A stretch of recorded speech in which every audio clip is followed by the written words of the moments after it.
Fala aí pessoal, beleza? Bem-vindos ao canal KR Tech Informática, e hoje eu vou estar trazendo um vídeo sobre a configuração de roteadores TP-Link e D-Link para o pessoal que é instalador e para o pessoal que é técnico de informática e vai até a residência do cliente fazer a configuração. E muitas das vezes a gente como técnico se depara com aquela situação: será que eu conheço o roteador do cliente? Onde ficam as configurações que eu preciso acessar para estar resolvendo o problema?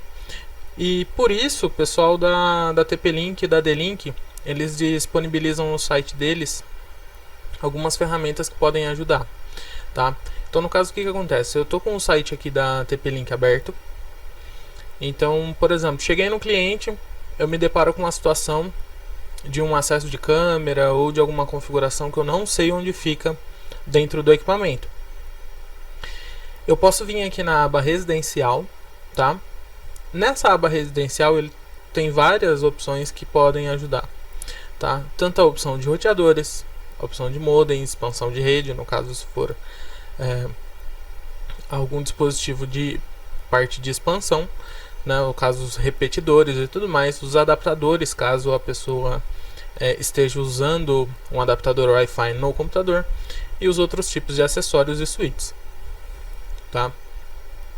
Nesse vídeo eu vou estar me atentando um pouco na parte de roteadores, tá? Que é a parte que muitas das vezes o pessoal acaba tendo mais dificuldade, porque o modem em si, a própria operadora ela entrega para o cliente já configurado. Então aí parte do técnico fazer a configuração de um ou mais roteadores na rede do cliente, tá? Então eu vou estar mostrando aqui o seguinte: dentro do site da TP-Link, quando você abre essa opção dos roteadores, você tem acesso a vários dispositivos, tá? Entre esses dispositivos aqui, você vai encontrar os mais comuns, né, que o pessoal sempre usa, que é o WR840N, o Archer C60, né, que ele é o AC1350, tá? Muitas vezes a gente acaba confundindo por conta disso. A TP-Link ela tem duas nomenclaturas. Ela tem um modelo, tá? Que normalmente é AC alguma coisa, e ela tem o Archer, né, com a numeração também, que seria o Archer C60. Aí tem o C, tem o 1200 e por aí vai. O C80, que no caso está aqui em cima. Então assim, o que eu aconselho com qualquer uma da numeração, tanto a AC quanto a C alguma coisa, você consegue achar aqui dentro, tá? O C50, C20, a maioria deles aqui ele tem a numeração, tá? Então, por exemplo, esse daqui é os modelos novos, que era aquele modelo branco, né, que era utilizado, e agora tá vindo nesse modelinho aqui. Então beleza, vamos lá. Eu vou estar usando, por exemplo, o AC60. Por quê? Porque algumas operadoras estão instalando esse tipo na residência dos clientes. Então acho que já vai ficar mais tranquilo para a gente estar vendo. O bom do site da TP-Link é o que? Você entra no site, você consegue ter todas as informações do dispositivo, você consegue ver a foto do dispositivo, quantas entradas e saídas ele tem. Aí você consegue ver os padrões que ele trabalha, tanto o padrão de wireless, né, se ele é dual band ou não. Vamos ver o que mais tem aqui. Parte de design, e caso você necessite, nas especificações do produto você consegue achar também a parte de antenas, quantas antenas, e o tamanho dele, tá? Então se você der uma olhada aqui, você vai conseguir achar as dimensões do produto, tá? Mas o que tem de melhor aqui dentro do site? Dentro do site, o pessoal da TP-Link ele disponibiliza um emulador, tá? Alguns emuladores no caso. Então, por exemplo, se você vir aqui na aba suporte, você descer até emuladores, dentro dessa página aqui, você consegue abrir os roteadores como se você estivesse com tantos roteadores, repetidores, modem e tudo mais. Você consegue abrir eles como se você estivesse realmente configurando um deles, tá? Então, de que forma que isso ajuda? Por exemplo, vamos abrir aqui o C60. Eu já estava com ele aberto aqui, mas vamos abrir de novo. Dentro das opções do Archer C60, a gente tem as duas versões de hardware, tanto a V1 quanto a V2, e a versão de firmware também. Então o que acontece? Se você tiver com um roteador na sua frente ali, e você está com uma dificuldade, você consegue abrir por aqui, mediante o modelo dele, e ver onde fica a configuração. Eu vou estar abrindo o V2, que é o que normalmente o pessoal recebe nas casas. Por exemplo, aqui, dentro da tela, a gente consegue ver uma simulação do que seria o próprio roteador caso a gente tivesse conectado nele, tá? Esse endereço de IP, os endereços de MAC que aparecem nessa tela aqui não tem nenhuma relação com os dispositivos atuais, tá? Então tudo que está aqui é o próprio site que gera, apenas para estar mostrando pro técnico. Vamos fazer o seguinte aqui, ó, para vocês entenderem. Dentro desse C60 versão 2, a gente tem o idioma português Brasil, tá? Então a gente pode estar mudando aqui e ele vai alterar também. E dentro do próprio roteador é a mesma configuração, então você também consegue fazer essa mudança. O que normalmente a gente faz, tá? Parte de internet, aqui ele está com um IP estático porque é uma emulação, então, né, são as configurações dele. Parte de wireless, caso o cliente necessite de mudar a configuração de senha, o nome da rede, ela se encontra nessa aba. Rede para convidados. Essa rede aqui, ela é uma rede diferente. Então, por exemplo, se eu estou numa loja, tá, o cliente possui uma loja e eu preciso ter um Wi-Fi liberado para clientes e um Wi-Fi liberado para a própria loja, administração ou os equipamentos, ponto de venda e tudo mais. Eu consigo liberar uma rede de Wi-Fi com outro nome, tá? E eu deixo desabilitado essas duas opções, tá? Por quê? Quando se trata de uma rede aberta, os convidados dentro dessa rede, se eles tiverem a possibilidade de ver uns aos outros, o que vai acontecer? Caso alguém tenha um computador que tem arquivos compartilhados, o outro computador pode acessar esses arquivos. E essa configuração aqui de convidados a acessarem a rede local, ela funciona da seguinte forma: eu quero ter 4 Wi-Fis. Os 4 vão ser ponto de venda, por exemplo. Aí eu posso estar utilizando essa opção. Do contrário, se realmente for cliente que vai acessar, eu deixo sem essa opção. Para quê? Para que os clientes, os computadores deles, não interfiram na minha rede local, tá?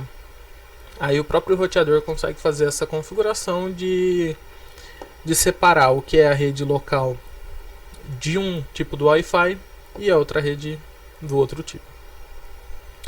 Para o pessoal que faz liberação de acesso remoto, redes e tudo mais, aí a gente já parte para a aba avançado. Dentro dessa aba a gente vai ter todas as opções que a gente necessita para fazer a configuração de um acesso remoto para um cliente, por exemplo, né? Que seria a configuração de internet, a configuração da rede LAN, que a gente define qual que é a faixa do endereço de IP do servidor DHCP, tá? Eu recomendo sempre você mudar primeiro essa faixa aqui, depois a faixa do DHCP. Normalmente o roteador faz isso sozinho quando você muda na rede LAN, tá? Então tem que se atentar a isso, porque caso você mude a rede LAN e o servidor DHCP continue igual na faixa antiga, muito provavelmente você vai perder esse roteador da rede. No caso, você não vai conseguir achar ele mais para fazer a configuração, tá? DNS dinâmico, tá? Que aí no caso é o de DNS no IP ou o próprio DNS da TP-Link, tá? Que em alguns casos de roteadores vocês vão ver essa opção da TP-Link, aí necessita fazer um registro. Aí vamos lá, na parte de direcionamento NAT, tá? Dentro dessa parte de direcionamento, a gente vai ter as opções de servidor virtuais, tá? Esses servidores virtuais é para a gente fazer aquela questão da liberação de portas, tá? Então, por exemplo, caso tenha necessidade, eu posso vir aqui no adicionar, eu coloco o nome do serviço. Então, no caso, por exemplo, caso seja um CFTV, eu posso colocar aqui DVR, a porta externa, que por exemplo eu vou usar o padrão da Intelbras, então seria 37777. O IP interno do equipamento, então por exemplo aqui nessa faixa de rede do próprio roteador ele está 192.168.0. Por exemplo, aqui a gente pode usar o 0.150 e a porta interna, que é a mesma porta da externa, ou caso você queira mudar, tem como mudar essa porta externa também. A única questão é se atentar no aplicativo na hora de fazer a configuração, tá? O protocolo, tanto o TCP quanto o DP, então você deixa na opção todos e você colocaria aqui o habilitar essa entrada e salvar. Tá? Isso se fosse um caso de fazer uma liberação de porta rápida, né, por um equipamento. Outra opção que a gente acaba usando algumas vezes, tá? Caso haja necessidade, por exemplo, eu tenho 5 roteadores na rede, como que eu vou fazer? Uma coisa que você pode fazer é usar o serviço do DMZ, tá? O serviço do DMZ é o que? Ele vai passar todas as conexões de entrada para o próximo dispositivo. Então, por exemplo, se eu tenho um roteador, esse roteador aqui é o meu roteador principal, por exemplo, e eu vou colocar o próximo roteador, eu deixo o roteador, o segundo, com a configuração de IP estático em relação ao roteador, ao primeiro roteador, no caso é esse daqui, e coloco o IP dele aqui. Então, por exemplo, vamos usar aqui como se o roteador fosse na faixa 0150. Dentro do segundo roteador eu deixei ele estático, com o IP 0150, e dentro desse eu habilito o DMZ, tá? Para estar passando para o próximo todas as portas liberadas, tá? Algumas pessoas acabam utilizando esse serviço de DMZ para o próprio DVR, tá? Algumas empresas não recomendam, outras empresas não falam nada, porque o DVR ele tem uma base Linux, né? E a maioria das falhas e questões de segurança a própria empresa atualiza o firmware e tudo mais. Mas assim, é uma opção. Para o pessoal que tem sistema de monitoramento, eu aconselho algumas vezes a estar utilizando o serviço de DMZ, para estar evitando a perda de conexão repentina quando se tem uma necessidade de um acesso, tá? Mas é isso aí, beleza. Roteadores TP-Link, né? O próprio site disponibiliza essa questão de emuladores. E os roteadores D-Link. O que acontece? Eu estava dando uma pesquisada, né, para estar fazendo esse vídeo aqui, e o site de suporte da D-Link do Brasil, ele está atualizado, mas ele não está funcionando 100%. Quando eu digo que não está funcionando 100%, algumas questões de suporte, algumas questões de equipamento e tudo mais. O que eu encontrei foi o seguinte: dentro do site da suporte D-Link.ca, que é lá do Canadá, no caso, vocês vão conseguir ter um acesso um pouco melhor aos equipamentos. Então, por exemplo, aqui os produtos, quando você abre o site, diretamente quando você abre o site aqui, ó, ele já te joga nessa tela. Dentro dessa tela eu posso pesquisar pelo modelo do produto, aqui nessa aba, ou eu posso vir aqui na opção de visualizar todos, tá? Ou eu posso vir aqui já direto no equipamento, caso seja algum desses. O que eu aconselho? Normalmente no Google Chrome ele tem a opção de tradução automática, tá? Então se você clica aqui na opção inglês, ele vai traduzir a página para o inglês, tá? E aí ele vira, por conta do Google Chrome, ele acaba jogando pro português, tá? A única questão é que se você clicar 2 vezes, aí ele acaba não traduzindo a página. Mas caso ele não faça isso, é só você vir no símbolo de tradução aqui em cima e colocar para a opção português. Com a página traduzida, assim, não fica 100%, né, correta a tradução, mas já ajuda bastante. Então, por exemplo, eu vou vir aqui nesse DIR 819, que é um modelo também padrão de algumas empresas estar colocando nos clientes. Tá? Então, abrir aqui a opção dele. Você vê que o site ele está em inglês, mas o Google Chrome acaba traduzindo.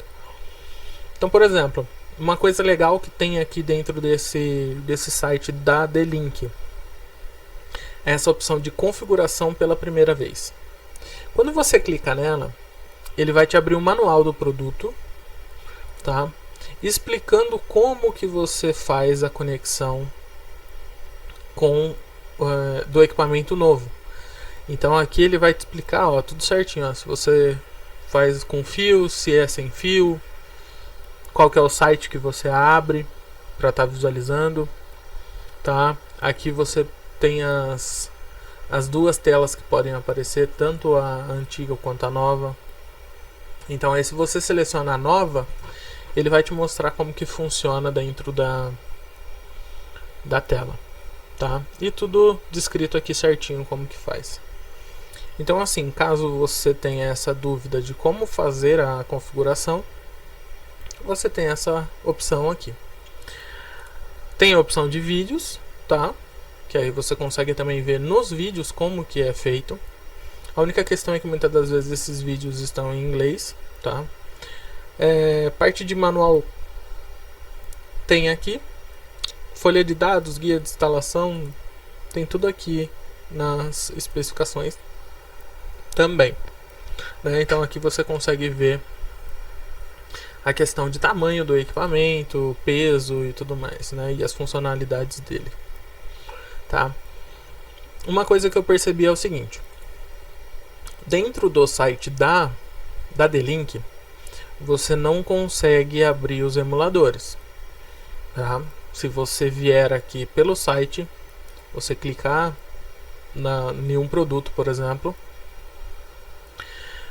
aqui uma câmera cloud, uma câmera, tem tudo aqui, né, dos equipamentos D-Link, tem todos eles aqui.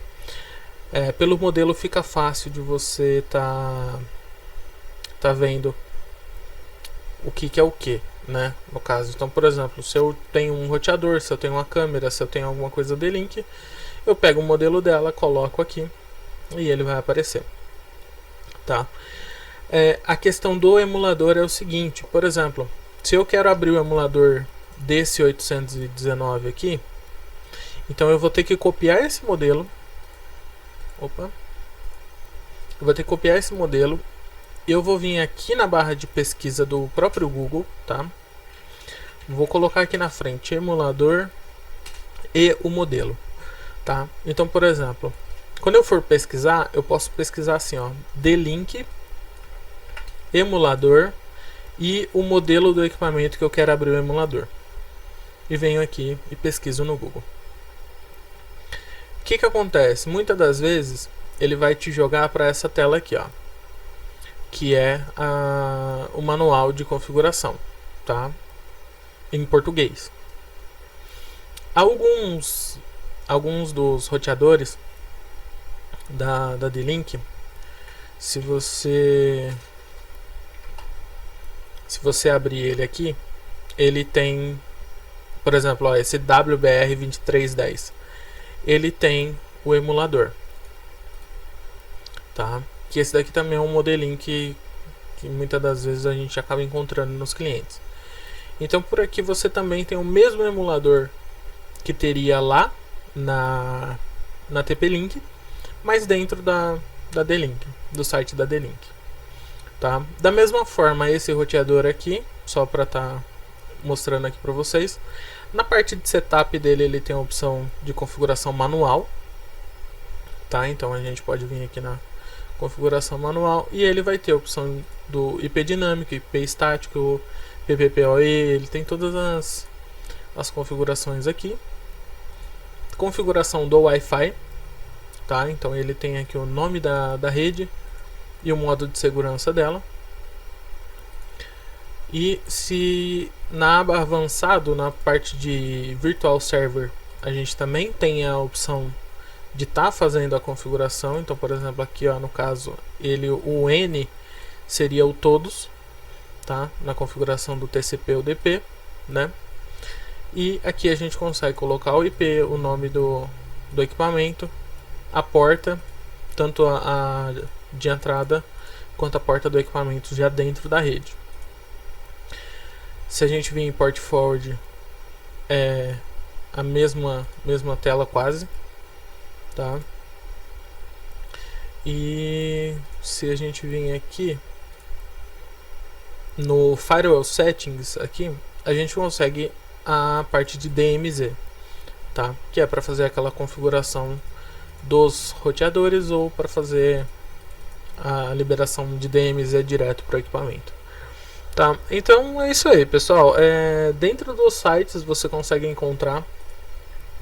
Se você não conseguir achar, você pode vir aqui e colocar The Link Emulator e o nome do equipamento. Tá? Muitas das vezes vai aparecer, se tiver o emulador. Caso não tenha, tá, os emuladores, aí já fica um pouco mais difícil, talvez, para você achar a configuração. Mas é só dar uma pesquisada. Alguns emuladores eles não estão funcionando no site, mas é só dar uma pesquisada pelo modelo diretamente no site e vocês vão encontrar. O que eu não recomendaria muito, talvez,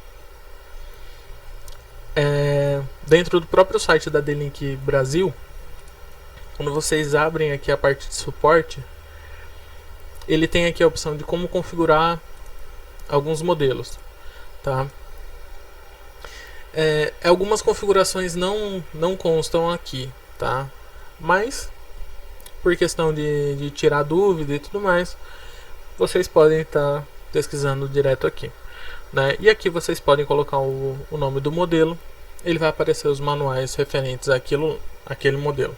Então, por exemplo, aqui o 819. Se ele tiver alguma informação no site, ele vai estar aparecendo, né? Ali, ó.